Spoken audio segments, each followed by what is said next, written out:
He's talked about what AIR said to them, and they've guaranteed him free speech. They said, we guarantee you free speech. You do what you do. There'll be no editorial intrusion. You'll be totally independent. You'll be able to speak your mind. And I was just thinking, God help whoever's on with it.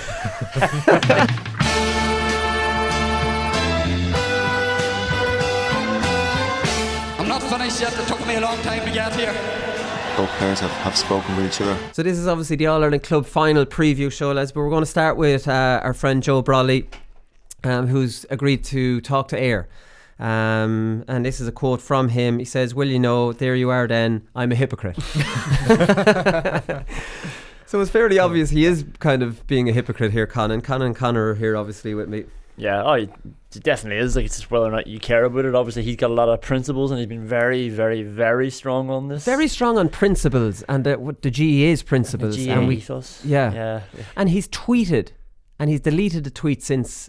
And he said, that's why I would never work for Sky or AIR. Yeah, which then that tweet ended with something like, you know, we're the GAA, what else do we have? Like, you know, if you sell your principles, basically. But yeah, Joe doesn't seem to care. And like, he never seems to care about being a hypocrite either. Like, you know, you always told the story where he just said, "You're taking this thing too seriously, Parky." That's his out. That's his out. So when he's out this time, he's just like, "Yeah, I'm a hypocrite. Let's move on. I'll tell you a story." Yeah, well, opinions are one thing. Like, Joel's opinions change like the wind, you know. But like, principles are another thing. And this has been Brolly's cause celeb for the last few years. This has been, like, this has commanded more column inches, or, you know, he's spoken about this more than anything. And like, I know it's I don't want to be too critical either, but it's a fair climb down, you know. It's a massive climb down, and like, for me, it's more revenge on RTE. It's to go, up yours, I'm wanted, somebody wants me.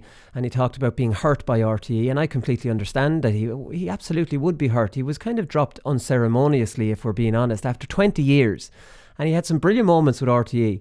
And when I was reading that, him saying that he was hurt, and he was being very honest about that, because he could have gone, look, you know, I'm Joe Brolly, it's water off a duck's back. But he was honest about it, because I remember when I left off the ball, and I chose to leave off the ball. I came to work here and, you know, decided I want to leave. I didn't like it anymore. And they were going on a trip to the Euros. So I gave my month's notice, not even thinking for a second that this would have compromised my month's notice in France at the Euros.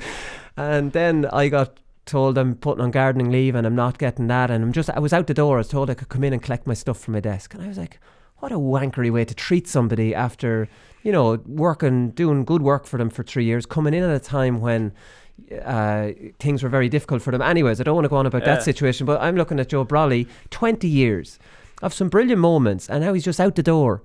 You know, not a thank you, not a night out with the staff, not as he said yesterday, I think they get a clock when they retire. Yeah. I can see why he would have been hurt. Yeah, like he gave them a lot of service, you're right, and like it was very good for them as well. Like, the bottom line is, Joe Brolly's good. Like, you know, he's a bit of a prat, and he lost his way a bit over the last few years, and you know, his principles will change all the time, but you'd still rather watch Joe Brolly than a lot of people. Like, you know, he still had that sort of pull.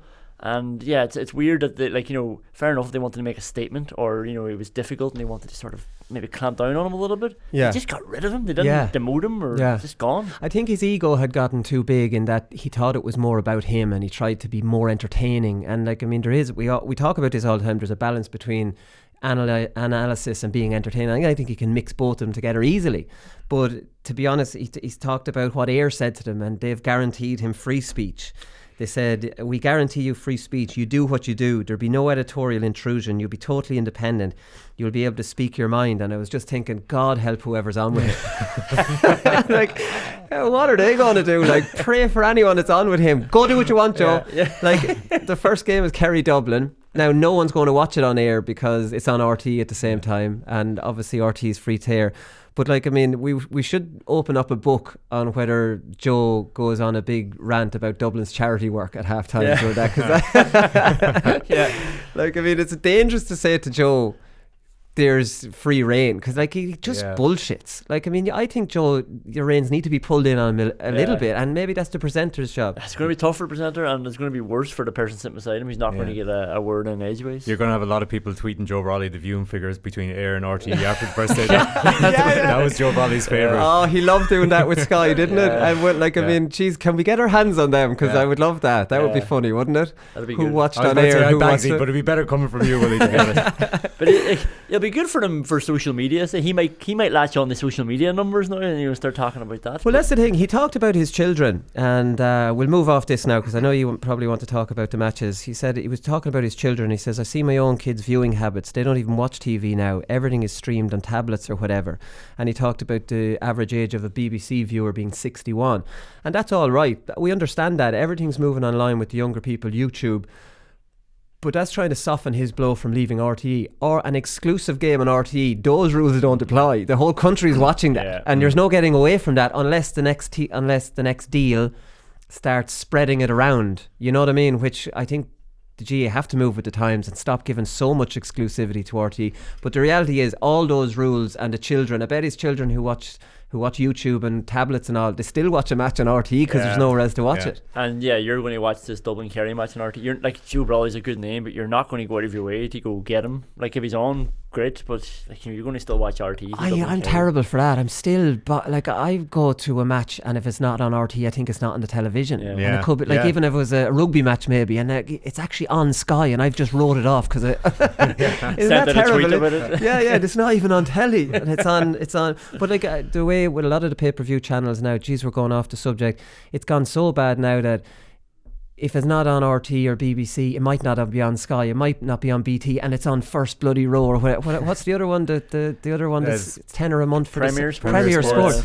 Sure, where are you meant to know where a match is on now? It's spread out everywhere. But anyways, First Row's a dodgy streaming site. First Row is right, so I was in Croke Park on Tuesday. It was the media day for the All-Ireland Club finals, and I spoke with Liam Silke, so have a listen to that. Welcome to the GAA, Liam.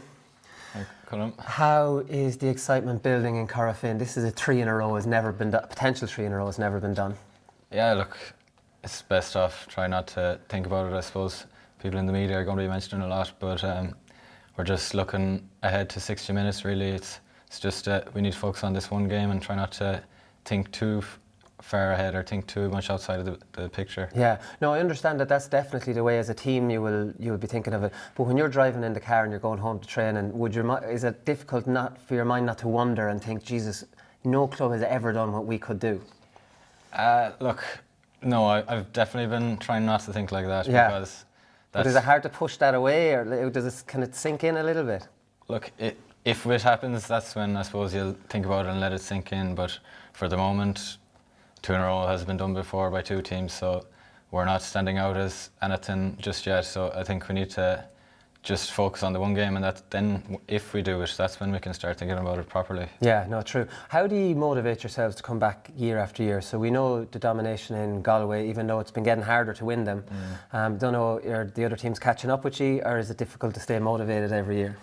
Well, not really. I think if you look back to the last 2 county titles that we won, they both went to replays. So we're definitely still motivated. You can just see how much players are dying on the pitch really for the team. So I don't think it's hard to stay motivated, because once you get that taste for success, you just want it more and more, I suppose, and success just breeds success, and you can really see that has happened. And I think all the players realise that it's not going to last forever, so we're really just making the most of it while we can. Before the Nemo game in the semi-final, I'm sure you knew after hammering them in the final that these are going to come hard at us. Every team is coming hard at you now because you're the top club in the country. So I suppose your team meetings are, lads, we have to match them for that. Yeah, look, I think we had been in a very similar situation when we played Dr. Crokes in the All-Ireland final, because they had given us a hammer in a year or 2 before that. So we knew exactly how Nemo were going to be feeling, and I think in that game especially we got that early goal that would really have set them back. So yeah, look, every team is going to be gunning for us. Everyone wants to take us down, and we just have to be ready for that and be able to give it back as good as we get. Yeah, because we know the class that you have.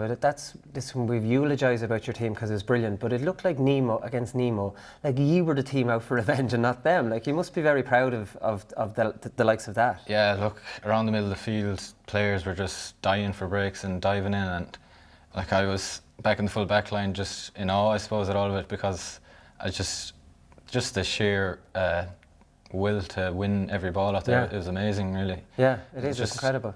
I suppose as far as we've come, to still have that hunger and have that drive. Yeah, no, it was incredible to watch it. It was like, Jesus, I thought Nemo were the team going to be out for revenge here. You talked about being back in corner back. You don't spend too long back there. I'd rather not be there. Poor Luke Connolly was like, his head was wrecked trying to follow you because like you were taken off. You were given the man marking job on him, but like, is part of man marking now throwing the full forward off his game by heading on up the field? Look, as any forward will say, I'm sure you'll agree, the last thing you want to do is to be running back after the player. But I think with Corofin, it helps me a lot more, I suppose, that we're such a strong team that we're able to dominate possession, and obviously that makes it a lot easier. Whereas if they had all the ball and they were kicking it all in, it'd be completely different. I'd be the one running around. It's funny because it's always the case with halfbacks. When your midfielder winning the midfield battle and you've such a strong midfield, you can take off when you want. And now half forwards work really hard. So maybe you're being clever as saying, I'll go back in the corner where they don't work. They don't work as hard. I don't know. It's just about the players you have around you, I suppose. Yeah. Like, you can't. It's not like it would easily translate to the inter-county game where there's going to be strong players everywhere. It wouldn't be as easy to be getting forward like that from a cornerback position.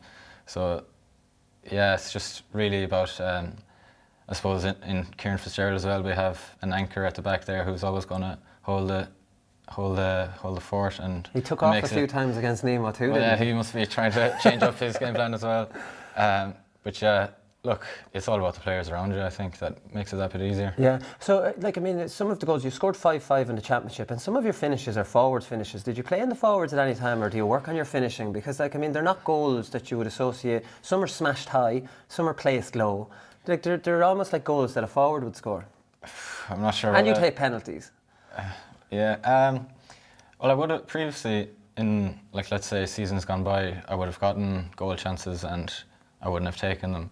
So it has been something I've worked on. Really? Because I used to get in those positions a lot, so definitely has been something I worked on. But I still wouldn't have expected to get that sort of return, and I'm sure it won't ever happen to get that many again. It's just been a good year so far. I've been lucky to get into positions where it's happened. Right. So when you work on scoring goals, is that in training with the goalkeeper and staying back afterwards, or just? Sometimes, yeah. Also, I'm up in UCD a lot of the time where there wouldn't be that many players around, so I could just go out with a few balls by myself and practice it. But yeah, I suppose you just need to. Definitely takes practice, but I'm not sure I've done as much to reap the reward that I've gotten so far. I think it's just been a lucky year so far. Right, okay. So is there any trick to ghosting in behind like you do, not being picked up? Do you go into midfield, get lost amongst the group of players and just kind of sneak on up? Yeah, definitely. If you're coming from a cornerback position, it makes it easier, I suppose. If you're just sneaking out there, the wing forwards will be tracking their players. The corner forward might have gone out just around the middle and they're not really thinking about you as a player, but they switch off, or maybe a half forward might not switch off. Yeah, switch off for a second and just get a lucky run off a player and you're not tracked. But I suppose if after having scored 2 goals in the Connacht Championship, then I'm going to be tracked in the future, so it makes it harder to keep it going. He did his best, Luke Connolly, to track you every time, even though from Nemo's point of view, I don't know why they would want him tracking you all the time. Do you know? I think they were trying to switch a bit to get the wing forward or someone further out to track me, but in the middle of a game where there's players running everywhere, it's not always that easy. Yeah, no, it's not. What was the man marking job on Luke Connolly? Do you enjoy the actual marking part as well? Because when you first came to my attention, you man marked. Diarmuid Connolly did brilliantly on him in Tullamore. Do you like the man marking part of it, or do you dislike cornerback? I do dislike cornerback, but look, I don't think. I'm glad you're honest. Yeah.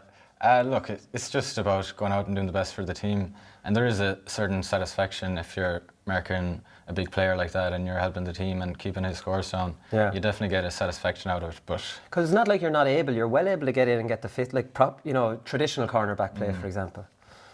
Yeah, look, I've always been a back coming up through the years. I think there was 1 year with Jarlath's I was playing centre forward, but that didn't last too long. That's the goals thing there now. So where do you like playing then? Where's your wing back would be. Wing back. Yeah, look, that's an ideal position for getting forward these days. Right. I think if you ask a lot of wing forwards in this modern age, they do more tracking back, and the wing back does more bombing forward, so it's almost role reversal nearly. So yeah, I think wing back is the ideal position for getting forward. Right, okay. I just saw Pádraig Joyce's first team for Galway, not to take it off the club, but he picked Johnny Heaney cornerback. He picked Brannigan one wing back and McDade the other wing back. So he likes attacking backs, which is good news. Pretty obvious what style of football he's going for there.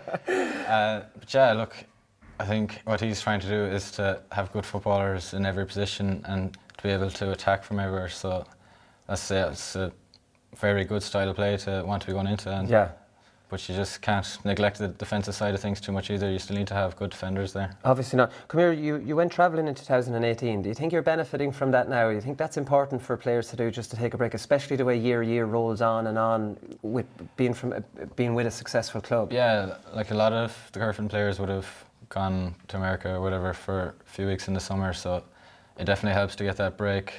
Like when you think about it, the club player, their time for a break is in the summer really, because all the inter-county championship is going on. So yeah, it definitely helps to just take a few weeks away and go experience something different. And then you come back, you haven't really missed anything because the club takes a break for the summer. Yeah, look, it's ideal really that they can have the best of both worlds like that. But yeah, it's worked out very well for us having a few players go abroad to America. They still get lots of football into them and still come back hungry to get their Corofin jersey back. Exactly. Come here, I wanted to ask you, because we know you're studying medicine in UCD, and there's a lot of talk about this ERSI report, and 31 hours apparently is the average intercounty players spend preparing and training and travelling and everything like that.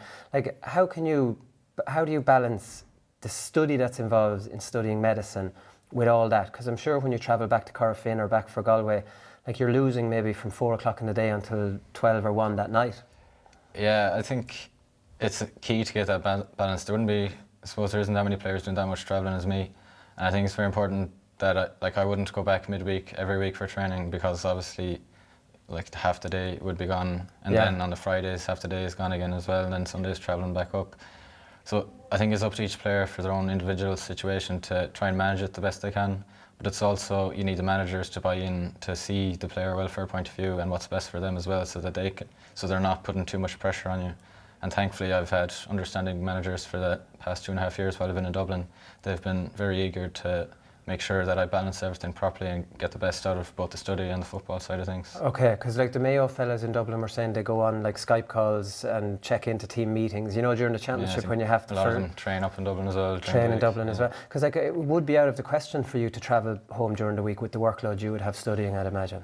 Yeah, look, it all depends on the time of year as well. Like if I have exams coming up, obviously I need to dedicate a lot more time to studying then.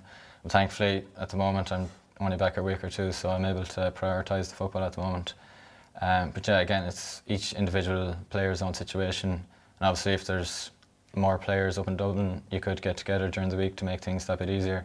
I think Mayo have done that very well, and I think Donegal have done it in the past as well. Yeah, exactly. Come here, just finally, what is it about All-Ireland finals that seems to bring out the best in you here in Croke Park?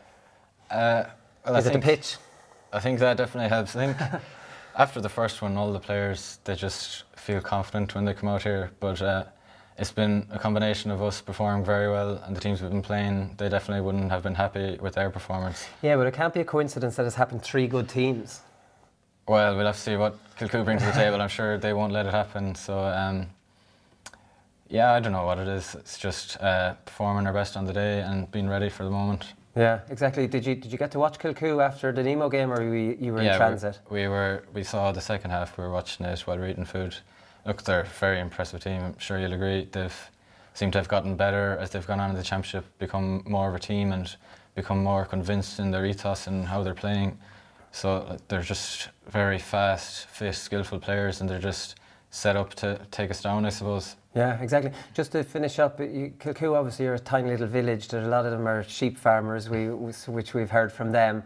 I remember Sloughnale before they played it's this little village versus Corofin. You're a little village as well, but that kind of narrative doesn't follow Corofin at all. Well, we've big enough parish. There would be, it's kind of Belclare and Corofin, they're 2 parishes brought together. So I'm not sure we can play off that saying, actually, Corofin, the village itself is very small, but the players are coming from all around, so I don't think we can make the same claim. Right, okay. Well, you've got your 3 in a row as motivation. They've the little village community spirit. Yeah, if you want to put it like that. Listen, Liam, thanks very much. Great stuff from Liam there. One thing I did love him saying, and I really appreciate this because I would have said the same thing back in the day in the early noughties, I do dislike cornerback. Interesting. At least he didn't say, well, look, I'll play anywhere for the team once I'm getting picked and if a jersey on my back, that's the main thing. No, he doesn't like it. Even though he looks like he's made it look enjoyable. He's a kindred spirit of mine. I've been saying that to my clubmate and my management for years to little effect. But yeah, he seems to. You can be good at a position without having to admit that you like it. Do you know what I mean? And Liam Silke is far from the only person who would say that they don't like cornerback, as me and you can testify with it. It's too good of a footballer to like it. Like that position's for, is it Owen O'Donoghue from Mayo who said he likes ruining people's happiness? Oh yeah. That's a cornerback position. That was a great line. That was a great line. He's well able to get up forward and kick points as well. No, but he does like that element of it. He looks like a fish out of water. Liam Silke looks like he's made to be running off that field. Donahue looks like certain cornerbacks just look like an attacking cornerback. Liam Silke looks like a graceful kind of a wing back playing cornerback, and that's probably it. But like, I mean, I know we've analysed this, lads, and I'm so interested in this whole area of attacking cornerbacks, because you know the way he finds himself in positions where he's just not being marked, and then he runs to midfield and might get lost in the crowd, and the corner forward switches off and suddenly he's free. Another situation that could happen is he goes out in there and the corner forward tries to pawn him off to another player, and in between the switch Liam Silke is left free. So like, I mean, it's just so difficult. We know Dublin just tell their corner forwards follow him. We know we kind of go, surely there's another way of doing this, and we say pawn him off, and you know, we know maybe the dangers now of pawning him, you know what I mean, pawning him off. And is it that easy? Liam said it's not always easy where players are running everywhere around the middle and you're trying to pawn someone off. That's not easy, and especially against Corofin, because I'm telling you, every man has to worry about his man at Corofin. Do you know, you can't can you pawn off somebody to pick up Silke and leave, I don't know, Gary Sice or somebody like that free? That's the beauty. Like, they have 6 forwards who you can't, and Kieran Malloy, and you can't just leave any of them. Like, most club teams will have 2 scorers, so you panic when they have the ball, but when the others have it, you don't need to be putting on as high a press. But you can't do that with the 6 Corofin forwards, like, you know. And but it's not even their forwards. Like, I mean, it's usually a wing forward that will pick up your man, but they're worried about Malloy. Do you know what I mean? Or Dylan Wall, or whoever's on the other wing. You know what I mean? It's not easy to do that. Yeah, but he's like, Liam Silke is doing that as well while being handed one of the toughest man marking gigs. You know, he got Luke Connolly against Nemo, I think. He gets it for Galway as well. He gets really tough man marking gigs that you would expect him to be, you know, occupy his whole time or for the whole game, whatever, and yet he still manages to ghost into these positions. So what do you do? Do you like do a kind of a Mayo on Jack McCaffrey last year and admit that like this guy is going to be so much of a threat going forward that we have to be conscious of whoever's marking him has to just be tracking him full time, rather than take the risk that you put a corner forward there who will let him wander off into the other half of the pitch and get scores. But this is the thing, this is the dynamic. Liam Silke decides who he marks. A forward doesn't decide who he marks. So Liam Silke can say at the weekend, right? So Kilcoo are not going to want him marking Laverty, because Laverty's the first one out and he throws it around. Liam Silke marks Laverty. What did it do? Stick another forward on him. Now Liam Silke's marking 2 men and 2 of their forwards are messed up. See, backs dictate who marks. So Silke, Lark Corbett tried to remember. You're ending up with a poxy situation like that. So I would imagine Silke is going to go straight on to Conor Laverty, and Conor Laverty's going to have a horrible afternoon following him. Yeah, but like, discuss. You said you said it there about Luke Connolly. Like, he shouldn't be tracking Liam Silke, even if Liam Silke's marking him. So he should be said, you do not come back beyond the 45 because we need you scoring. Yeah. But then, so what do they do then? Yeah. See, who picks up Liam Silke when he comes forward then? Because neither the 2 midfielders can, because Steed and Daithí Burke. Like, unless Daithí Burke's hanging back and there's a midfielder. But you can't guarantee that. Yeah. So you can't guarantee one person against Corofin to always do it. But he's too good to say, oh, somebody pick him up. Do you know, with somebody in the half back line or somebody in midfield pick him up as he goes. I'm not saying I'm right in any of this. I'm just saying this is a very difficult kind of dynamic to get right. And I'd imagine teams around the country are tearing their hairs out and having team meetings and going, what do we do in these situations? Like, that's definitely right. But Conor saying he's too good to not pick up or not worry about. But like, Conor Laverty, I think, is too important for the way Kilcoo played. So he has to stay there. And then whether it's 2 players don't come back or 3, there's 11 or 12 men outfielders who are defending. Then like, it should be enough. So you'll have Ryan Johnson say, right, you pick him up. Now Kieran Malloy's free. So I'm sure Kieran Malloy's going to make a nuisance of himself the minute that happens. Do you know? And Corofin moved the ball so fast up the field through the foot. There's not that many spare men. It's not like it's easy against a defensive team who are dropping off. You know what I mean? Dropping off, and then there's spare men all over the field. Corofin generally won't do that. They'll move the ball up really fast. They'll try and get the one-on-ones. I'm just saying, against a team like Corofin, you know, it's not that I don't think it's that it's not as easy as just say follow him or say don't follow him. Do you know? I'm sure it's very difficult. I was about to say if it's Corofin, it'd probably, I think you mentioned one of the midfielders, and then I have a vision in my head of Dahi Burke being, having 2 or 3 goal chances in the All-Ireland Club final last year. I think he got 2 points. And like really close, like a lot closer to goal than he was usually. Probably because somebody said, "Oh well, Dahi Burke will hold back," so then they let him free, and then he goes and he nearly scores 2 goals. When your philosophy is attack, right? Your philosophy of your team is attack. Dahi Burke will go, "I'm free. I see what's happening here. I'm going to go forward."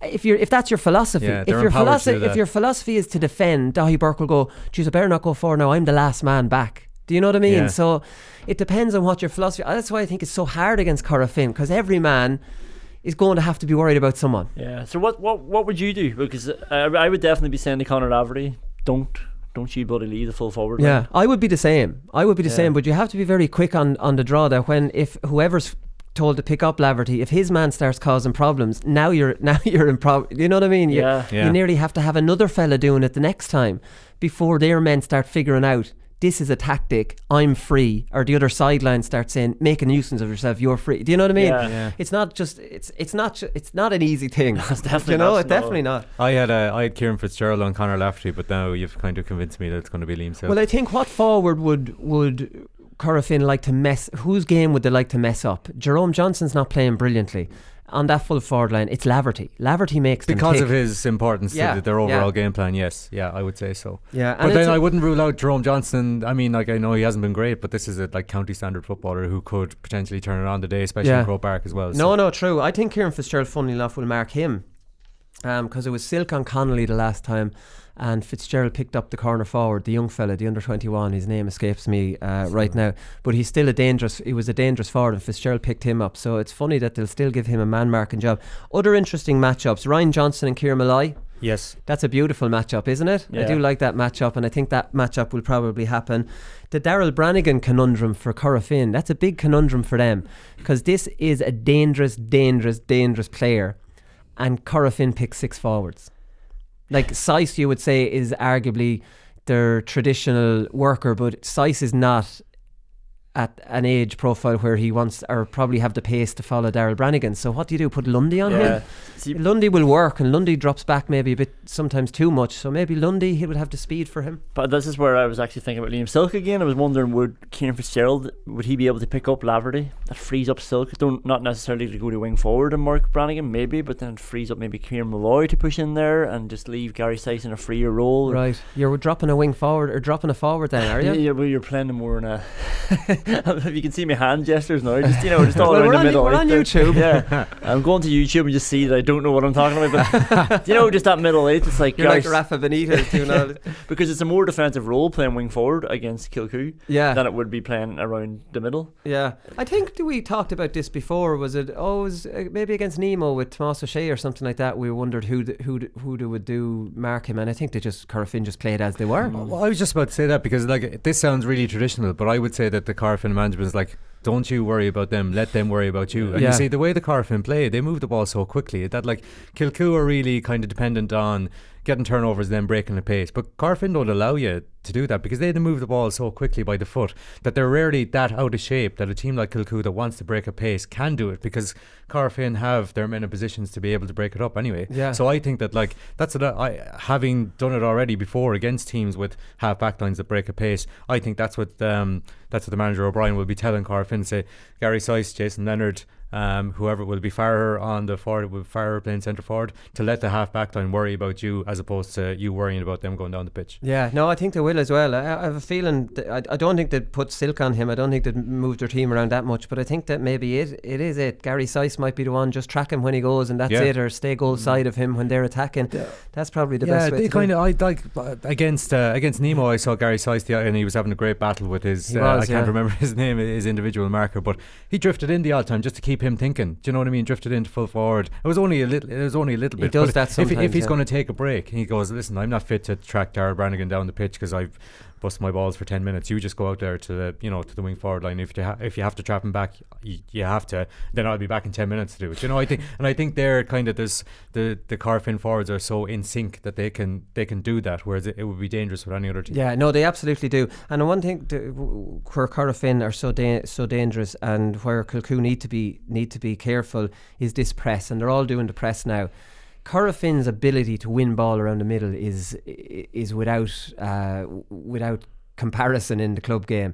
They have Steed, who's a monster of a man. They've Dahi Burke, and their ability to win breaks and dive on breaks. And like I was talking to Liam Silke about Nemo Rangers, you would think that they were the underdog. They were just winning that midfield battle. So with this big press up, and you're pushing up all over the field, Corofin will go to these two lads, and if they don't win it, they'll dictate where the break goes, and now you're caught with 6 of your forwards pressing, and Corofin move it quickly with a foot pass, and they've got one-on-ones. It's difficult. It's difficult to drop the players, and another thing, it's difficult to drop your 13 men back, which Kilcoo will do, and after the press, Corofin will move it so fast that these lads could be chasing shadows up and down the field. Get back, not in time. Let's get back forward. Let's get back. We're not in time. Here's a score. Right, back in setting.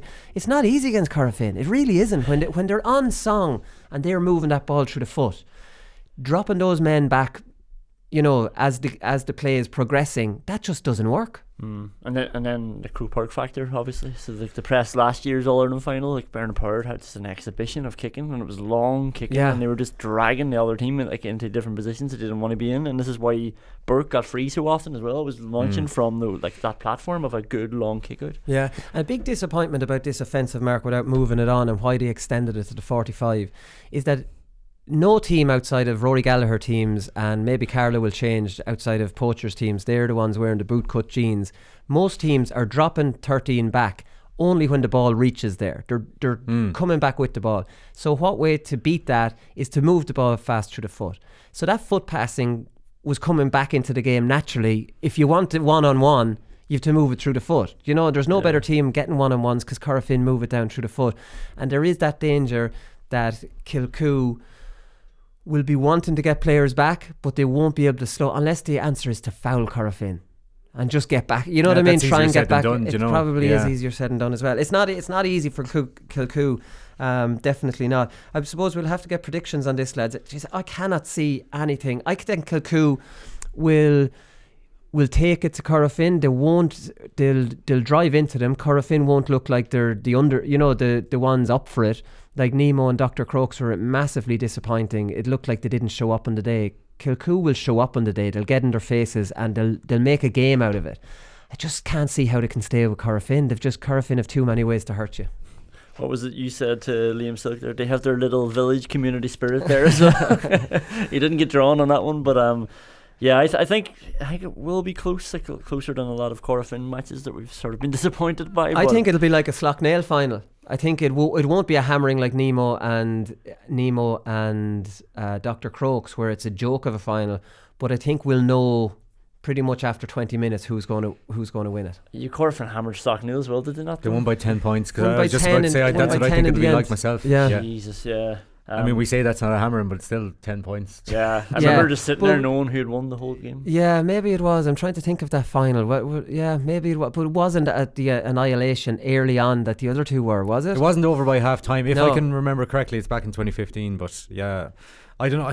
They won 3 finals by 37 points against Crokes, Nemo and Slough-Nail. And, before the game last year, we would have said the Crokes might be, they'd beaten them in recent enough memory. I think that they might be well fixed, to take on Corofin. I know Crokes got sent off in the first half, so that kind of affected it.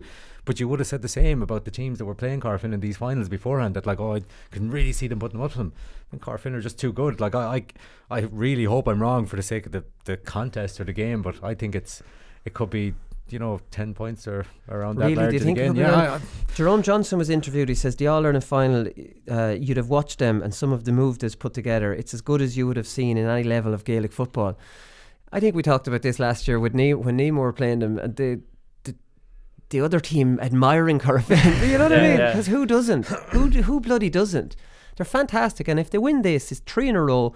They're the greatest club team that's played. And I remember those Crossmaglen teams, both the early the 90s, the noughties, and the one then that came back kind of surprisingly kind of reinvented themselves with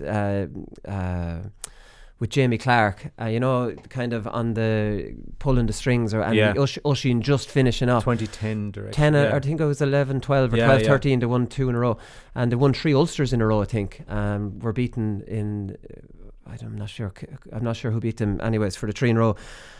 But none of those Crossmaglen teams, I think, are as good as have as good a forward line, as balanced a team, has as many ways to hurt you, as good a midfield. I don't know.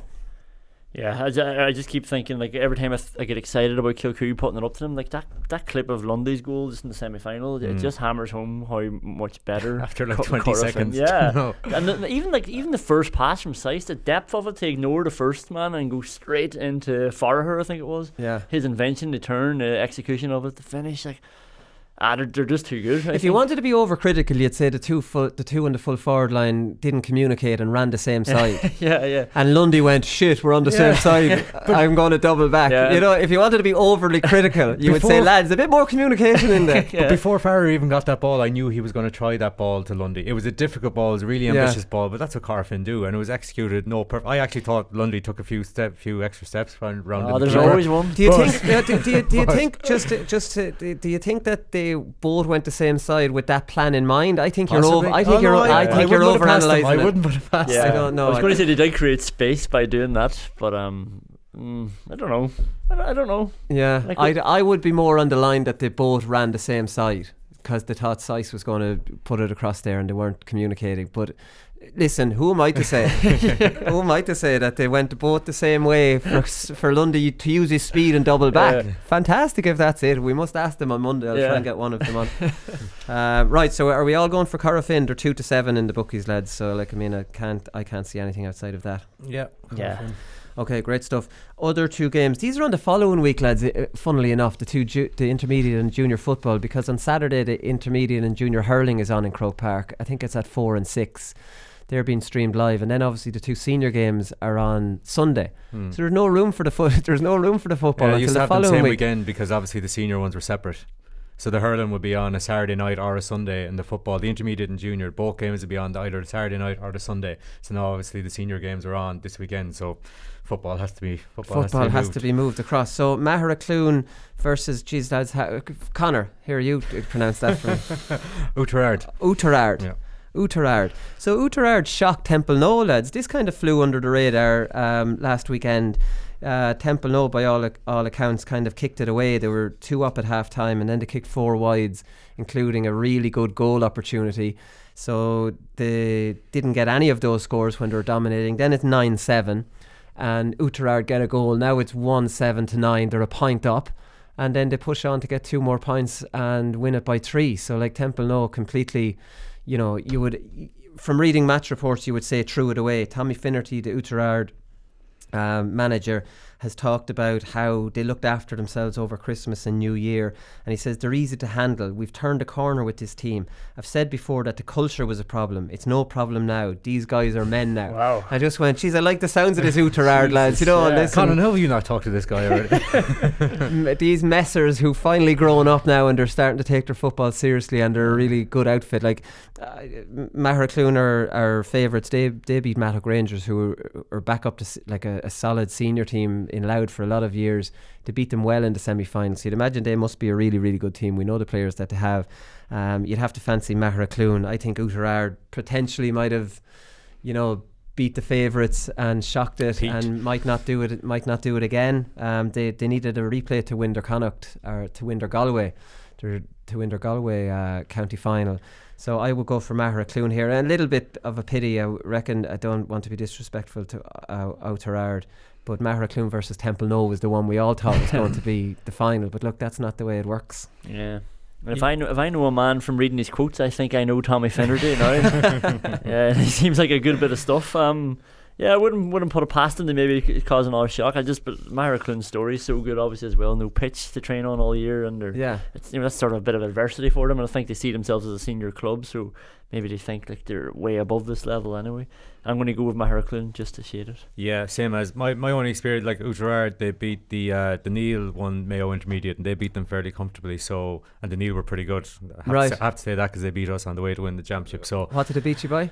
Oh, we were terrible that day. I think they beat us by like 6 points. 7 points. Could have been more than that if anyone from the Neil is listening. Right. But, imagine what Oughterard would have done. Well, to exactly, yeah. And then imagine what Maheracloon would do to you. That's it. But Maheracloon, yeah, as you said, Niall McIntyre was down there lately, wasn't he? And they have traditionally been a senior club. Tommy Freeman still doing the stuff. So wait till you hear my hard luck story. So Portlaoise Intermediates were hammered by Rosen Alice, who were hammered by the Kilkenny champions, who got hammered by Mattock Rangers, who got hammered by Maheracloon. Imagine what Maheracloon would have done to Portlaoise. You almost in an All-Ireland final. Jeez, we're so close, lads. It's a lot to build on when you see the way results. Right, the last one. Are we all going for Maheracloon here, lads? It sounds like we are. Yes, I am. Yeah. Okay, last one is Nagale from Kerry. Very strong favourites, 1-5 against Rathgarog, Cushinstown. Yeah. So they're the Wexford champions who are after having a brilliant run. And you often see a lot of Kerry teams doing well. And this is a broader point here, lads, I wanted to mention to you. And Brian Carroll has mentioned it on the Hurling show. I'm not sure a lot of the listeners here maybe don't listen to the Hurling show. I think there's more people listening to both. But the fact that Kerry only have 12 senior teams, right, means that the 13th team in Kerry plays intermediate, whereas Tipperary, for example, in hurling have 24 senior teams, so it's the 25th play intermediate. So you always see in Kilkenny only have 12 senior teams. So Kilkenny this year have senior finalists, which is understandable. That's no complaints there. They have intermediate and junior, and you often see in the football as well that Kerry will have the intermediate be in the intermediate final and the junior final, and it's not fair. It's not fair that a county's 13th team at intermediate would be playing another team's maybe 17th if there's 16 teams. That's not fair. And that's one proposal from the Fixtures Review Committee, that every county standardised with 16 senior teams, because you can't have a situation here where a team that is clearly a better team than you often see like the Kerry intermediate champions could hammer Cork. The Cork champions, you're like, how is that happening? Do you know what I mean? And that's why it's happening. Another hard luck story. We were beaten in the All-Ireland Junior final by a Kerry team in 2010, I think, Castleberry, after extra time. Yeah, so I'm all for this. All for this but isn't it true though? Like, because you're not on the same level. It has a knock-on effect on unless they equalise it up at intermediate by having extra intermediate teams to make junior equal. But intermediate, if you have 12 senior teams, your intermediate teams are going to be really, really bloody strong. And look at Temple Know. Now I know they were shocked by Oughterard, but you would imagine Temple Know were not an intermediate team. Do you know? Yeah, like we went down to Mullinavat, obviously the Kilkenny football team who got to the final. Remember, you almost got to that Leinster final. If you had a Mullinavat, I said the Kilkenny champions. Mullinavat, apologies to them. And like, but I remember talking to them saying, "Jesus, like you beat the Dublin intermediate champions," and they were saying the third tier, like because like Dublin have 16 teams in Senior B, so it's their 33rd best team. That's it. That are going into intermediate. Yeah. Competing potentially against the 13th best team. It's the exact same thing. Dublin traditionally had 32 senior teams. So their intermediate champions were going to, now they've split it Senior A, Senior B. So their intermediate, I would imagine, have they ever won an intermediate All-Ireland? I doubt it. Yeah. Do you know, it does look good on paper, but that's Dublin's Junior A champions playing you know what I mean? Playing somebody else's intermediate champions. That's the reality of it. So look, in conclusion, the proposal Nagale are going to win. No, but Nagale are going to win, and the proposal to have it standardised across every county is just a no-brainer, right? You can't have a situation like that. Are we all going for Nagale? Yes. Yeah. Okay, great stuff. Right, lads, we'll leave it there. We'll come back and we'll talk to Brian Carroll.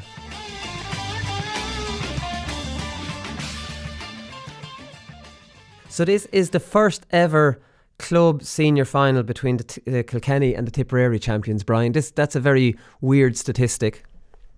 Yeah, it's mad. You would think that, obviously the two teams that dominate inter-county hurling would have some way met at club level, but I suppose Kilkenny, it filters down. Their club champions have been knocking on the door year on year. Obviously Ballyhale being the main team there, but Tipperary club teams haven't fared as well at All-Ireland level, and Borsaley obviously have a strong history themselves, but Yeah, it's an amazing statistic that it's coming around. I think they've only met 4 times across all grades. So like that's crazy. That's crazy.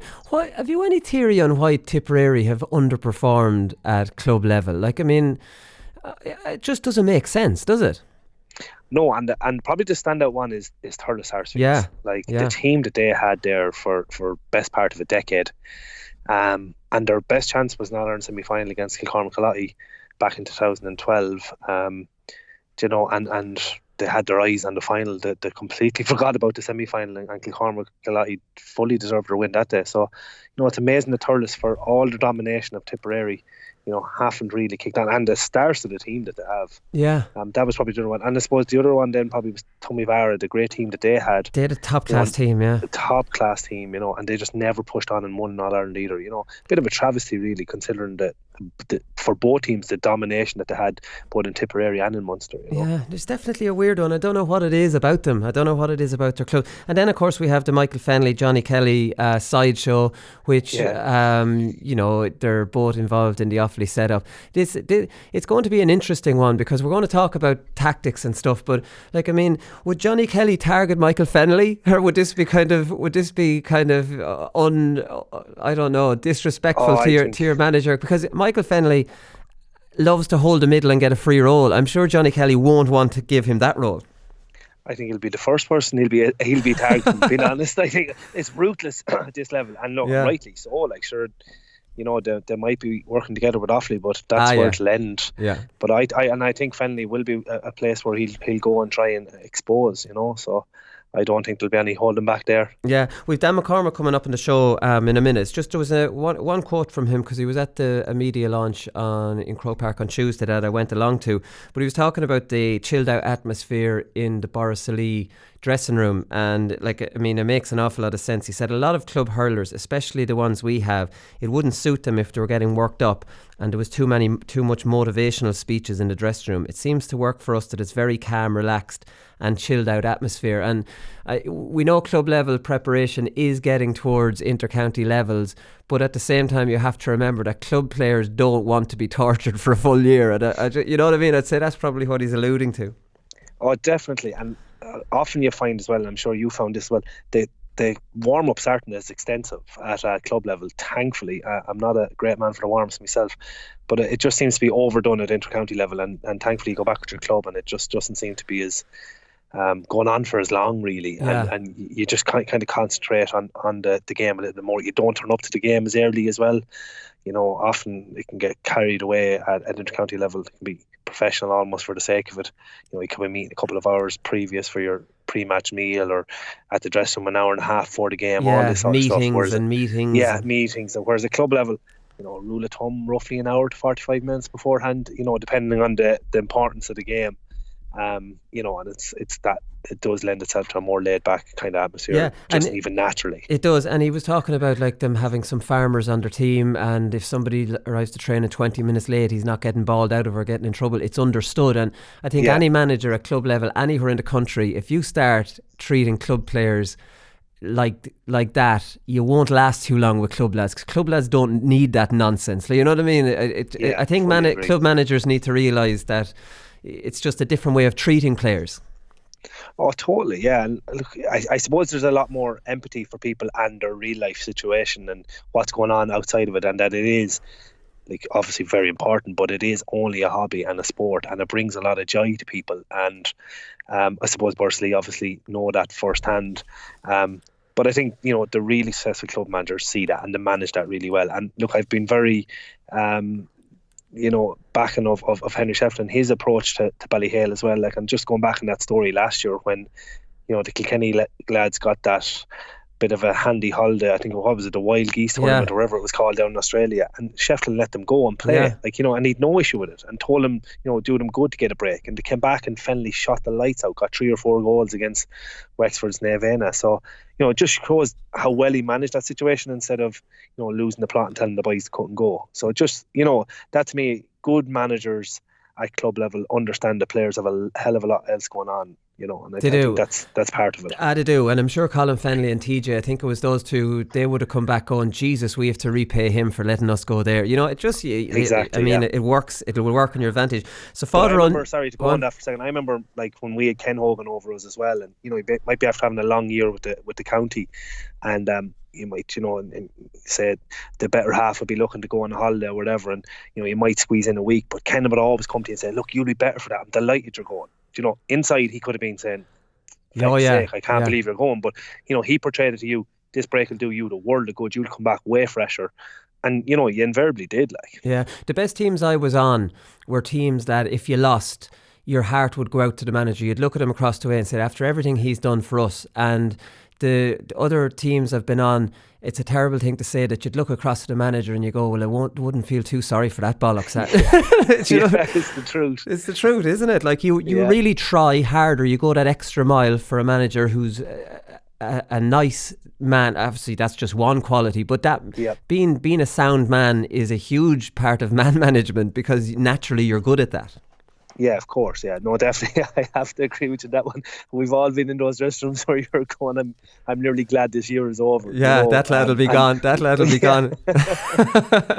See, Father O'Neill's now, not Father Manning's as I like to call him, who's a football club in Longford. They didn't get, their two fellas didn't get off. So Billy Dunn and Mark O'Keefe again last night, and they didn't get through either. So very disappointed for the two of them now. I hate when stuff like that happens. Their last gas now is the DRA if they go to it. So it'll be interesting to see if they go that far. So it is disappointing, you know. It is. That happened to Piershig, interestingly enough, against Coola, and they missed the Croke Park game and it went to a draw. Got them back for the replay and lost it, which was an interesting one. Yeah.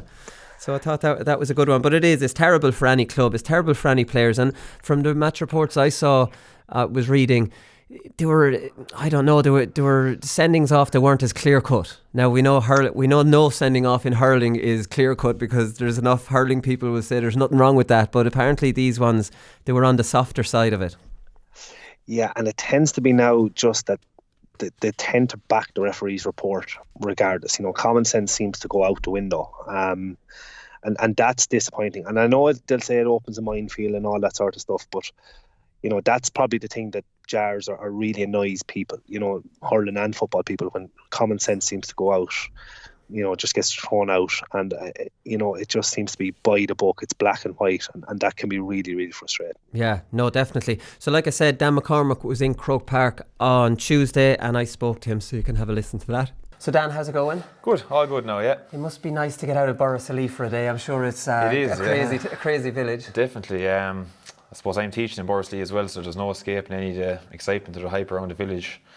No matter where you go, shop, butcher, post office, all anybody is talking about is a big game on Sunday. So yeah, there's huge excitement around the village. Is that difficult, or are you used to that? Do you embrace the chat and have a bit of a chat about it, or some players can think that gets inside their heads, or how do you? Yeah, to be honest, I'm probably boring enough about it. I kind of just give the usual cliched answers and just even to supporters. Yeah, even to the old Boris people, you know, don't really tend to go into mad detail about the match. Just give the usual cliched answers. Please God, we do it, and I wouldn't really go into too much detail. No. Yeah. Please God, and just crack a quick joke. Exactly. And off you go on your way. Yeah. And is it different, the build up in Borrisoleigh now before an All Ireland final with Tip, for example? It probably would be a little bit. Yeah. More intense. It probably is a little bit more intense, and especially be kind of wary of some of the younger players or players that wouldn't have experienced this with Tip as well, because although we'd have a good bit of experience within the team, you know, most players probably wouldn't have dealt with the hype, such a big hype as this kind of a game before. So you would kind of be a little bit conscious that, you know, if they could stay away a little bit and kind of hold back a small bit, that probably would be for the best, you know. Yeah, well, I'm sure yourself, Paddy and Brendan, having prepared for All Ireland finals, that like, do you talk in team meetings, or do you talk to lads on their own? Yeah, small bit, you know. I think most lads are fairly level-headed about it. They kind of know as well what to do, and we have been in similar enough situations before, especially playing Ballygunner in the Munster final. It wouldn't have been the same scale, but again, it would have been a huge game for us in the club.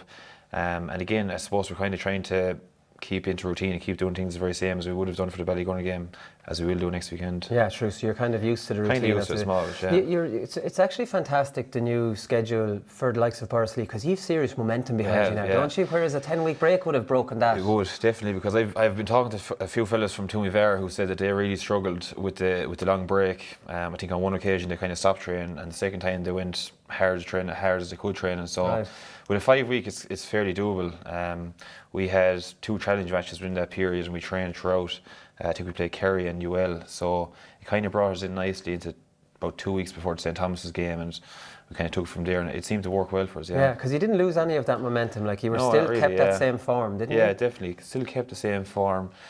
Started the game fairly well as well, so there didn't seem to be too much of a loss of momentum really in the St Thomas's game. Yeah. Can you believe it's the first time Tipperary and Kilkenny champions have ever met each other in the final? It's bizarre. It's a bizarre stat. It is, and I suppose Tipperary clubs really overall have a fairly poor record in the club championship. I suppose, I think Toomevera were the last team in the 90s to get to the final, and Borris Lee were the last team to win it in 1987. So there's a huge gap, and I suppose obviously that's why Kilkenny and Tip teams haven't reached there before. Yeah. So how much do you lean on 87? Because like tradition counts for a lot, and okay, your team has never been there, but Borris Lee have won it. Yeah, and you can take great belief and great pride in the fact that your neighbours and your cousins have won these medals, so it's possible for us to do the same thing.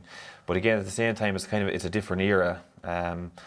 It's a different time, and you don't really get much of benefit out of it. You are looking there with pride, and you are looking with a little bit of belief, but at the same time, we'd probably take more belief in the fact that we did it against the Ballygunner, we did it against St Thomas and these teams, as opposed to looking back to the 80s with the other team, Yeah, maybe that's it. Talk to me about your role on the team with Brendan. The whole talk after the Thomas's game, all the interviews with yourself and Brendan and Johnny Kelly as well, we're all talking about your role and Brendan's and how you sneakily mark his man while you leave him off. Yeah, kind of works like that at small, but don't want to give too much away to you now either. But I know, look, if Brendan Brendan takes a lot of the frees up the field as well.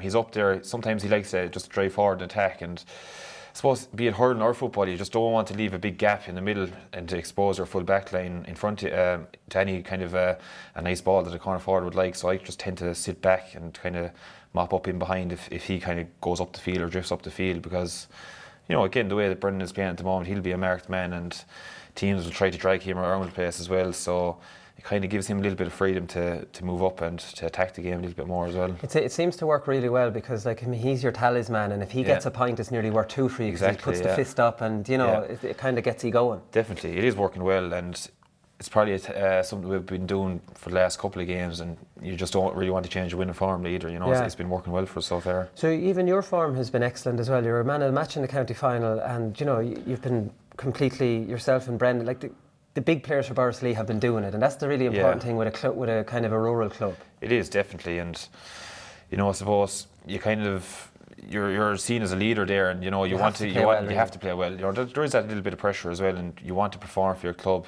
But again, but overall, our forwards have really been lighting it up as well at times. You look at young James Devaney's after making a great name for himself over the last couple of games, and Kevin Maher as well. But I think the big thing with us is that if somebody isn't doing it on any given day, somebody else steps up.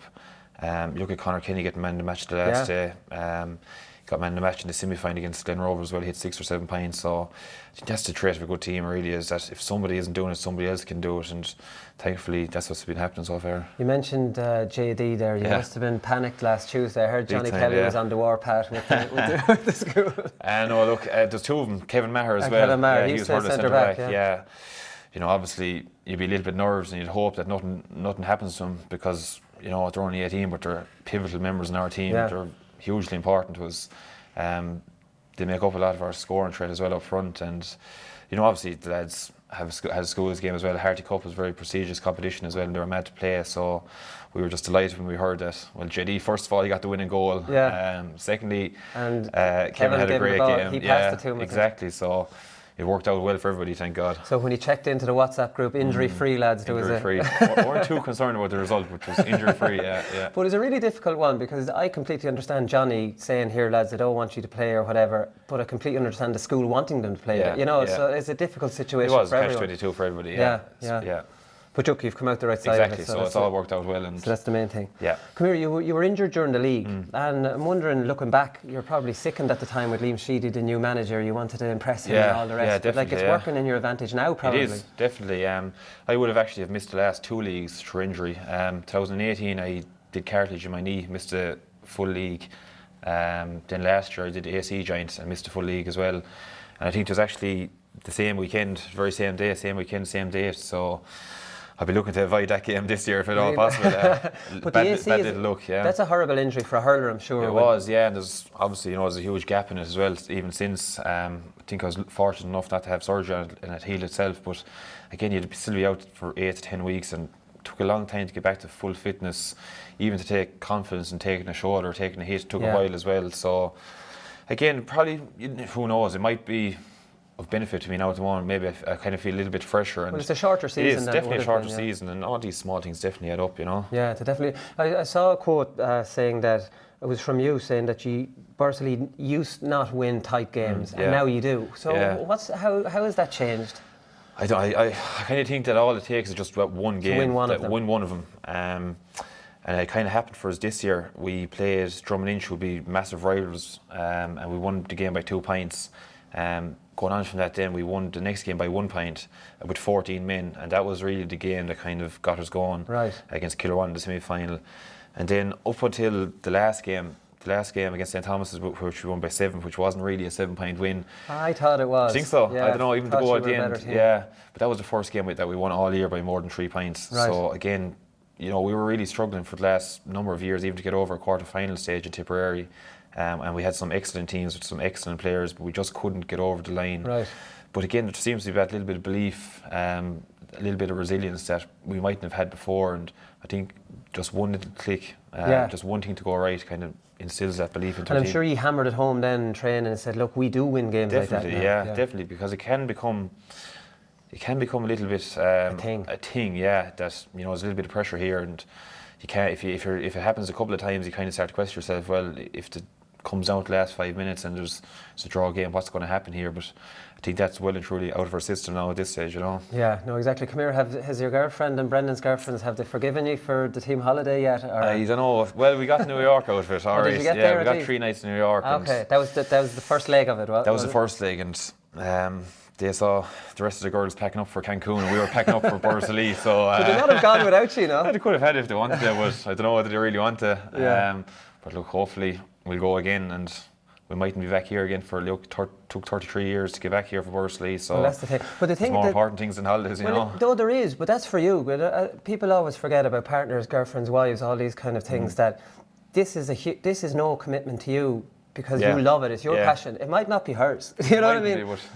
So it's actually a bigger commitment for the partners. It is definitely. But I suppose again at the same time they know how much it means to people like myself and Brendan, and they're fully supportive, and we're lucky that they're so supportive of us. And again, they enjoy the nights out as well. There's been some great celebrations in Borsley. How much it means to the whole parish, it's even hard to put into words. The couple of nights we've had after the county final and the Munster final, and just everybody in Borsley is on a high, and it's probably more than a game of hurling really. You see the outpouring of emotion, tears, and all the things that you've often seen throughout club teams in Ireland, and it probably it means an awful lot more than an actual hurling match or a hurling victory.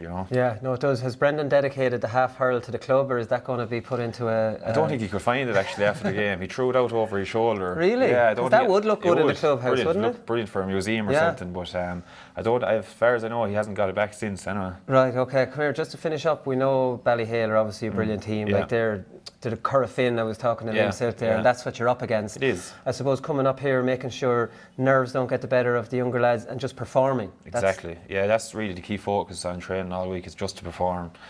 You really just don't want to have any regrets. A game like this could just pass you by if you weren't fully focused and fully tuned in. So what we're really focused on is just to perform to the best of our ability and see where it takes us. And we've been in situations like this before, going in as underdogs against Ballygunner, going in as underdogs against St Thomas's, and we firmly believe that if we perform to the best of our ability, we'll be thereabouts on Sunday. Yeah, I know you do some video work before a game, but I'm sure last year's final, like with Ballyhale and St Thomas's, that might. I'm sure not watching that is probably better than watching. Possibly is, yeah. There's different days that certain teams just hit their click, and in their prime, and could be better off. Yeah. But again, like every team, there's different things that you can work on, different areas. But again, you really just want to perform yourself. Like if you spend too much time focusing on Ballyhale, you might be losing that couple of percent that you should be putting into your own performance. And that's what we'll be doing for the next couple of days. Obviously, we've done a little bit of homework on them, where they're strong and how to deal with those situations. But again, usually in the lead up to a game, it's just totally focused on what you're going to do. Yeah, exactly. Well, come here, Dan. Best of luck. Perfect. Thanks very much. Thanks a lot. Thanks. Yeah, good stuff from Dan there, and he wasn't giving too much away, Brian, about the way he switches with Brendan Maher, and he didn't want to get too much into it other than the fact that he drops back. But it will be interesting this weekend, because that whole dynamic of Brendan Maher attacking and being their inspirational leader and Dan maybe dropping back on his man, that won't really apply as much, you'd imagine, this weekend, because TJ Reid will be on Brendan Maher, and TJ Reid isn't going to be stupid enough to let Brendan Maher go. He will have the legs to stay with Brendan Maher whenever he attacks, and I'd imagine TJ Reid will give him enough to worry about at the other end, that Brendan Maher might not be able to go forward. So that's probably the standout. It's the obvious one, but it still is tactically the standout matchup of the game. Definitely, but that's even if it goes ahead, because Ballyhale have the ability and have the tendency to switch up their forward line, particularly their half forward line. The three players, Adrian Mullen, Brian Cody and TJ, they can play in any of the three positions. So you just don't know what Shefflin's going to bring from that perspective. But they will be trying to nullify Brendan Maher, and we spoke about this before. Brendan Maher, if he scores a point, it just seems to be, it's so lifting and raising towards the First League cause that it's like 2 or 3 scores almost, so Ballyhale really need to be kind of mindful of that, and they'll try and shut down that avenue, I think, as best as possible. I think that's would TJ not be the best man to do that though, Brian? Because number one, Brendan Maher might not be as inclined to let him go. We know Dan McCormack will drop back, but TJ loves tracking back and working and working hard. He seems like the perfect way. He has those fitness levels, to be able to do that. No, I agree with you. And look, he's been man-marked all the time, but he some of the matches lately, he's definitely been really selfless, and he's put in the hard shift, and maybe been the provider and worked hard as opposed to being on the scoring chart. So I fully appreciate your point, and I think his ability to hook and block and win dirty ball is phenomenal. So obviously that's one of Brendan Maher's huge strengths as well. So it's a real interesting battle. There will be other interesting ones as well. I like the look of maybe Darren Mullen, Mark and JD. I think that's going to be really interesting. 2 young men as well on the top of their game. 2 speedy little guys, probably in a 2-man full forward line too. So do you think that can be a real battle. I don't know. I was thinking that they might do something smart and put JD on Michael Fennelly. Just really kind of rattle it and go, listen, I don't want you dropping into midfield. I want you buzzing around that and making sure he comes after you. Now, obviously, we're talking about this. The defenders dictate who marks who. It's not really the forwards, So obviously Boris Ali might see TJ on Brendan Maher, and they might have somebody else planned to follow TJ everywhere, and then Brendan Maher still gets the free roll. It's not the forward. It's a lot harder on a forward to decide who you're marking, I suppose. Yeah. You might be looking at 2. If Boris Lee withdraw Kevin Maher, which they tend to do, and leave Jerry Kelly and JD inside. Yeah. Ballyhale decide who marks who. They might try and put, say, JD and Joey Holden, but it just won't happen from that perspective. We've all been on teams where you're trying to exploit maybe what you would perceive as the weaker link of the two, and get a mismatch. But generally, it's very hard to actually get that off unless the opposition are completely asleep. But that won't be happening on Sunday, that's for sure. Well, then you'd end if the forward tries to dictate it, you end up with a situation like Lar Corbett and Tommy Walsh in the All Ireland final. It just doesn't work. So, obviously, Paddy Stapleton and Colin Fennelly is a huge one as well. Do you think Paddy line up against him? He has the experience definitely for it. I would worry about Paddy's physicality. Look, you worry with everyone's physicality on Colin Fennelly. Do you think Paddy can stand him up? Yeah, Paddy's very strong in the air. He's way stronger than people give him credit for now, being honest. He's a brilliant man to actually catch the ball himself, even for a small man. He comes over the top of you. You go back over his match with Tipperary, he's plucked some fair balls out of the sky, and he knows how to play a man. That's probably one of his big strengths. If you actually go back to the county final, he was probably very, very lucky.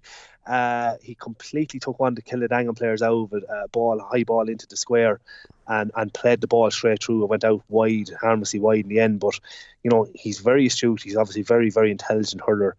Probably doesn't have the pace that he had once upon a time, but that won't overly bother him in terms of Colin Fennelly. But Paddy's very experienced. I think that's a hell of a battle too. But look, we've seen time and time again, when Fennelly gets that ball in the hand, he can be next to impossible to stop. That's where the likes of Dan McCormack comes in very, very importantly, where they get numbers back and try and help out Paddy Stapleton from that perspective. Well, that's the thing, and Dan is a big, strong man. Like, Dan could probably hold Colin Fennelly up. He'd be pretty strong fella. So who do you see them putting on Michael Fennelly then, if you think Johnny Kelly is going to potentially target him? You see, it's hard to know. Will they try Conor Kenny? He's playing really well. I know he's playing out in the wing and he's popping 3 and 4 points a game as well. So he also has a lot of legs too. So he can go through. Kevin Maher is even another option. As opposed to JD doing it. Kevin Maher could play that role a lot more fluidly, because they leave JD inside and Kevin can burst through the centre. We've seen that against St Thomas's. Took a couple of great scores. And one which Brolly would have loved was the blocking down, blocking them down, putting the ball straight back over the bar. So Kevin Maher maybe could play that centre forward role. But in fairness to Brolly, they're not afraid to mix it up. No, and they have a good few options. The important thing is that when you have a half forward line that's going to drop, you're playing into Michael Fennelly's hands, basically. You know what I mean? And I don't want to pick out Michael Fennelly, especially. We know how brilliant he has been, but I don't think his mobility is what it used to be. And I'm sure Michael Fennelly's like, when his man drops into midfield, he's like, lovely. Now I'll just get on ball, I'll drop back, I'll double up, I'll spray a few nice passes in. And I'd say he can't believe his luck. But other teams generally drop players back because Ballyhale are so good. So it's a difficult one. You're brave if you keep your half forward line kind of in position. Yeah, and it'll be interesting to see as well, because Ballyhale didn't play, say, a sixth defender last time. They played a third midfielder with their spare man, because remember, Slaughtneil set up with a sweeper at the other end, similar to what Bursley are going to do. So interesting to see what Ballyhale will do this time. Will they play the seventh defender, or will someone else go into centre back and Fennelly stays? So where did Fennelly play against? Where did Fennelly play against? He held just the centre back. They only played with 5 defenders. They more or less. He still holds the centre. He hurls on the 45. Anyway, 45 right. Anyway, he naturally does that. But they basically trusted the two inside. They trusted Darren Mullen and Joey Honan. Okay. So look, they're two fair corner or fullbacks to be trusting inside, and they've great pace, and they're both strong in the air. So it'll be just interesting to see what Ballyhale do with that extra player, because the last day they left Ronan Corcoran in the middle of the field, and that caused a lot of problems for Slaughtneil. Yeah. So, Schieffelin tactically is kind of proving himself here, isn't he? Because that was the one thing that struck me the last day. He gets a lot of credit obviously for being manager, and he's obviously managing the players really well. But I really saw that tactical nous that the last day. I thought that was really impressive. Yeah, no, it definitely is. And too often the spare man is just left back, and we know that. We've talked about that, I'm sure, on the show before, that when a team has a player sent off, that instead of using your spare man as an attacking spare man, every team uses him as defending, as a sweeper. So the team who has had a man sent off never has to change anything. They just go, right, it's going exactly the way it was. We just play with now we have to deal with a sweeper. Whereas instead of, if you use your spare man in an attacking one, the team with 40 men now have to take off a forward and bring on a back, and they have to do all sorts of things. You often find, right, with teams that are not used to setting up with a sweeper, because it's a totally different mindset as a back. Yeah. Because we've seen Waterford probably the masters of it there for a few years with Tyke de Burka and Wexford obviously at the moment. The 6 normal backs, like, they have to mark their man and mark their man only. Almost forget about the ball. Just maybe break the ball so that it allows the sweeper to come in and sweep up the ball. And that's a totally different mindset. You don't take a chance on a ball, go in front or whatever. It's totally different. And if you're not used to that kind of way of hurling, it can upset you. And I think that's what Ballyhale did the last day, is that they said, look, our 5 defenders know how to hurl and they'll continue to hurl, and they backed them basically to go man on man with their players. So I think that's what I have to give huge credit to Henry Schieffelin for in the Ballyhale defence. Yeah, no, definitely. The stat on Borrisoleigh, which I thought was incredible, is that they've had no injuries from the Tipperary quarter-final. It's not unreal on a run like that, quarter-final, semi-final, final, and then three games or 2 games? 2 games. They beat the Cork champions. 2 games in Munster. So 5 games in Munster. 5 games, not one injury. The same starting 15. Would you believe we actually did the exact same with Coollerry when we got to Club All-Ireland ourselves? We went straight from the county quarter-final right through to All-Ireland final, and we never changed our team once. So I actually found that interesting when I heard Dan McCormack talking about that, the fact that we've had the same 15. I was like, in small rural areas, that that can tend to be the way. You might be drawn on 1, maybe 2 subs, and that's no disrespect to the guys that make up the panel, because they're so important. But we're talking about real high end hurling here. It is hard to go beyond that 17 or 18 player. But and you also need that run of luck. You do need all your best players on the field if you're going to get on a run like that, because you just don't have the same maybe spread of players that maybe the top clubs, or we call the super clubs, that they actually have. Yeah, exactly. There's other matchups like Evan Schieffelin and Richie Reid, the 2 wing backs. Them against those 2 lads against the 2 Kennys potentially will be 2 great matchups as well. It's a match I'm really looking forward to. I think Borrisoleigh can give Ballyhale plenty of it, and I do think the Tipperary Kilkenny rivalry will come into it. I think Borrisoleigh's tradition in having won it means that they won't be, that will give them some natural confidence that they have, and apparently in Tipperary they're not short of confidence traditionally as well. So I think this will be a really good final. The bookies have Ballyhale 1-3 and Borrisoleigh nearly 3-1 outsiders. You'd want to be probably crazy to back against Ballyhale, but I think we'll definitely get a better final than we did last year. Well, that wouldn't be hard, but I think we'll get a good close game. What do you think, Brian, or what's your prediction on it? No, I agree, because Borrisoleigh in their nature, it's tight games. They make it really difficult on their opposition. Like, apart from the St. Thomas's game, I think 3 points was their biggest win from that county quarter-final stage. So generally they're in tight games. They have the belief that they can win tight games, and really they'd only won that last game. JD's goal put them, I think, 6 up, and then Brendan Maher got that point at the end to win by 7. So you know what I mean? It was kind of like, it was a tight game for the vast majority of that as well. Yeah. So even though they were the better team, they were the better team. But at the same time, I still, looking back at that game again, because I watched it back, St. Thomas has missed some criminal shots straight in front of the goal. 4 or 5 from play, tear your hair out. I have to point at, I don't understand. Obviously, it's their own choice, but to me, Conor Cooney should have been on that freeze. Darragh Burke, even his style of hitting the freeze the last day, he drives the ball. He absolutely opens his shoulders and drives it, and that doesn't lend itself to a really consistent free taker. It's great when it's working, but he missed the 65. He actually missed the ball stopper, and generally you don't see free takers missing by that distance, to hit the ball so wide. It's really kind of it might skin the post or whatever, or a foot or 2 wide, but you don't tend to hit the ball that wide. So that's just his style of hitting the freeze. And to me, I think if Thomas had taken, to me, what were routine chances, remember Ballyhale, T. Reid won't miss those. And their forwards that they have won't miss points from straight in front of the goal, because they're not afraid of the big occasion. Yeah. So what you fancy Ballyhale strongly?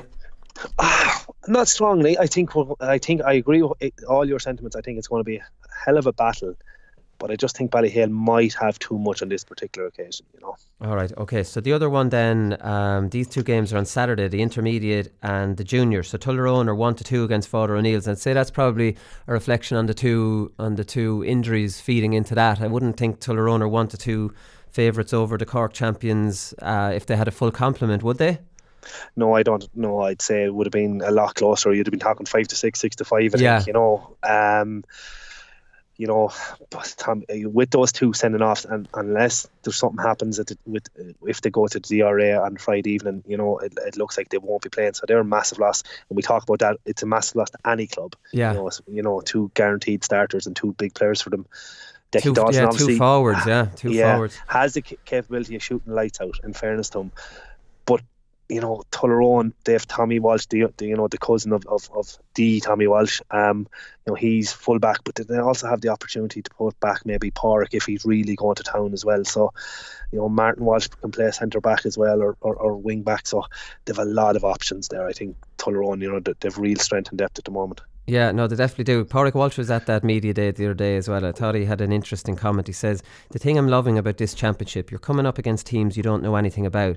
It's like being a young lad again, trying to suss out who you're on and the way they play. And I just kind of made me smile when I read it, that even at club level, senior club level, you'll generally know the lad that will be marking you, because the same lads would come across on you, against the usual clubs, and you know what you're dealing with them. And then I was thinking back, how long ago would it be when you marked someone when you actually had no idea what they were good at and having to figure them out, during the game. It's like a practice match almost. Yeah, you go play someone from another county and don't know what you're letting yourself into. Yeah, like exactly. you race them out for a couple of balls and you go, Jesus, this lad's pretty fast, I better stop doing that. And then you start trying to make sideways runs, and you know what I mean? Whereas if you knew him, you would have yourself kind of, the way you're going to approach him, kind of figured out before you go out. Yeah, that's brilliant. Look, I think it sums up the Welshes in general. We often hear Tommy come out with great quotes like that as well. It's just their overall enthusiasm for the game and their love of hurling, I think. So, and they're honest to a fault, aren't they? Really, they are. It's really heartwarming to actually hear that sort of stuff. It is, and it was a classic. Talking about their honesty, they were talking about. He was asked about Tommy and the father. Mickey hugging after the county final. So the other three sons are slagging the father off. Why didn't you come near us? Why was it Tommy that you were hugging? And the father, the golden boy. Yeah, the golden boy. Like, I know exactly why he did. Like, I'd be like, imagine being the other three brothers when Tommy was like the greatest wing back, of his generation. Yeah. I'd say they didn't even get a look in. But anyways, he says the father says you were too far away. He said he was closest to Tommy. It's just natural the way it happened. So that's the way it was. So it would be funny listening to that kind of crack going on around their dinner table. So who you fancy here? It's hard to look past Tullaroan then, right? Unless the two but it's very hard. Yeah. Even if the two lads get off the night before an All-Ireland final, for club lads, like Diarmuid McConnelly's got off late and he didn't play well the next day. Like, for an inter-county fella who would be county players who would be mentally stronger than club players, I'm sure for a club player to go through all that and then just find out the night before, they couldn't be right anyways, right? And it's hard on the team because, what did they do? Announce the team, hold off announcing the team on the day of the match. Yeah. It's just it's really messed up their whole preparations for the whole week.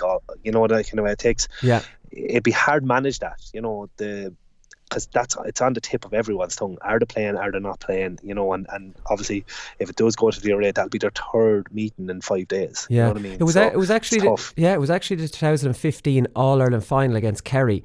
Alan Brogan was told by Jim Gavin that he was starting against Kerry because Diarmuid McConnelly had been going to the DRA the week leading up to it, and Alan Brogan was told about 2 hours before, I think it was 2 hours before the game, that you're not starting now. And Diarmuid, oh my God. So that would, you know what I mean? It was mad.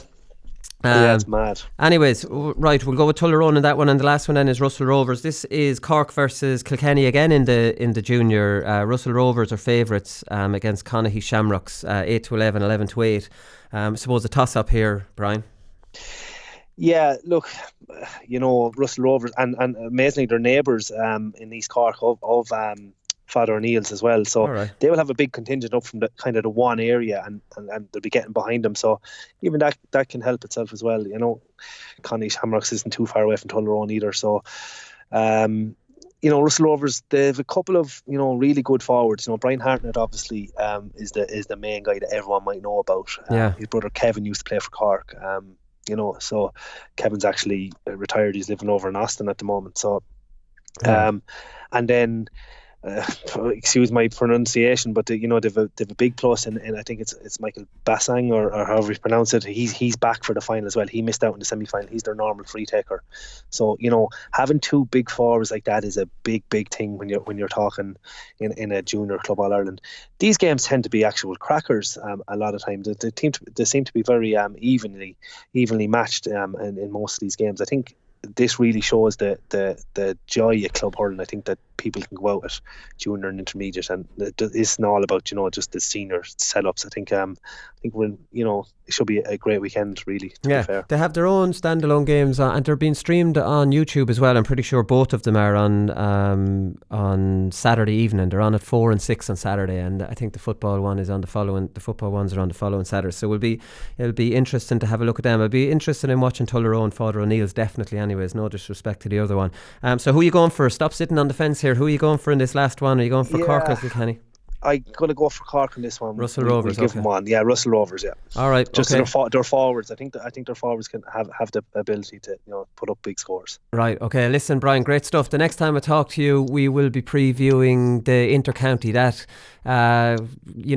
inter-county game that's been corrupted by money, and it's not as pure as the club, and there's too much training and all those other things. The club is finally finished. We'll be back for the inter-county season. We'll talk to you then.